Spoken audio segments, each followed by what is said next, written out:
राधे राधे दोस्तों, भजनों की माला में आपका स्वागत है। मैं आज आपको शुक्रवार व्रत कथा व विधि बताने जा रही हूँ। इसकी विधि सोमवार के व्रत की तरह ही है। उस समय खीर आदि श्वेत वस्तु का भोजन करना अति लाभदायक है। कथा। एक समय कायस्थ ब्राह्मण और सेठ के लड़कों में अति गहरी मित्रता थी। उनका विवाह हो गया था। ब्राह्मण और कायस्थ के लड़कों का गोना भी हो गया था, परंतु सेठ के लड़के का गोना नहीं हुआ था। एक दिन कायस्थ के लड़के ने कहा, हे मित्र, गौना करके अपनी स्त्री को घर क्यों नहीं लाते? देख, स्त्री बिना घर कैसा बुरा लगता है। यह बात सेठ के लड़के को जच गई। कहने लगा कि मैं अभी जाकर गौना कराकर आता हूँ। ब्राह्मण के लड़के ने कहा, अभी मत जाओ, क्योंकि शुक्र अस्त हो रहा है।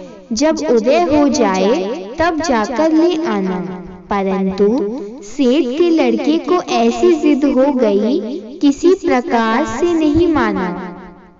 जब उसके घर वालों ने सुना तो उन्होंने भी बहुत समझाया। उसने किसी की नहीं सुनी और अपनी ससुराल चला गया। उसको आया हुआ देखकर ससुराल वाले भी चकराए। वह पूछा कि आपका कैसे आना हुआ? वह कहने लगा कि मैं विदा कराने आया हूँ। ससुराल वालों ने समझाया कि इन दिनों शुक्र अस्त है, उदय होने पर ले जाना। परंतु उसने एक न सुनी और अपनी स्त्री को ले जाने का आग्रह करता रहा। जब वह किसी प्रकार न माना तो उन्होंने लाचार हो दोनों को विदा कर दिया।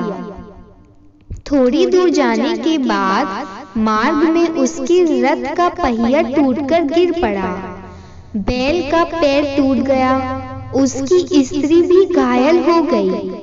जब आगे चले तो रास्ते में डाकू मिले। उसके पास जो धन, वस्त्र तथा आभूषण थे वह सब छीन लिए। इस प्रकार अनेक कष्टों का सामना कर जब वे अपने घर पहुँचे तो आते ही उसको सर्प ने काट लिया। वह मूर्छा खाकर गिर पड़ा। तब उसकी स्त्री अत्यंत विलाप कर रोने लगी। उसको वेदों को दिखलवाया तो वेद कहने लगे, यह 3 दिन में मृत्यु को प्राप्त हो जाएगा। तब उसके मित्र ब्राह्मण के लड़के को पता लगा तो उसने कहा, सनातन धर्म की प्रथा है कि जिस समय शुक्र अस्त हो तो कोई अपनी स्त्री को नहीं लाता, परंतु यह शुक्र के अस्त में स्त्री को विदा कर ले आया है। इस कारण वह विघ्न उत्पन्न हुए हैं। यदि दोनों ससुराल वापस चले जाएं तथा शुक्र के उदय होने पर पुनः आएं तो निश्चय ही विघ्न टल सकता है। इतना सुनते ही सेठ ने अपने पुत्र और उसकी स्त्री को शीघ्र ही उसके ससुराल में वापस भेज दिया।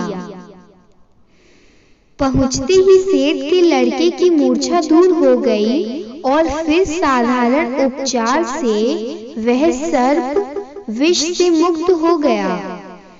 अपने दामाद को स्वस्थ देखकर ससुराल वाले अत्यंत प्रसन्न हुए और जब शुक्र उदय हुआ तब उन्होंने दामाद व अपनी पुत्री को खुशी खुशी विदा किया। इसके पश्चात वह दोनों पति पत्नी घर आकर आनंद से रहने लगे।